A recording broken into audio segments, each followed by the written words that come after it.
தேவநேய பாவாணர் தொடர்பான செய்திகள் பகுதி 3.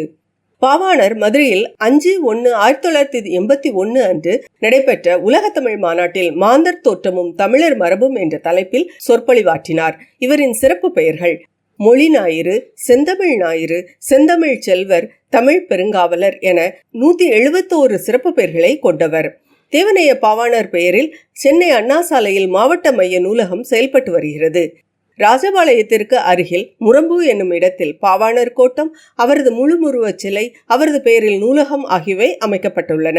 இவர் 43 நூல்களை படைத்துள்ளார். இவரது படைப்புகள்: மண்ணிலே விண், தமிழ் வரலாறு, தமிழர் திருமணம், முதல் தாய்மொழி, தமிழ்நாட்டு விளையாட்டுக்கள், வடமொழி வரலாறு, தமிழர் மதம், பண்டை தமிழர் நாகரிகமும் பண்பாடும், உயர்தர கட்டுரை இலக்கணம், சொல்லாராய்ச்சி கட்டுரைகள், திருக்குறள், மரபுரை.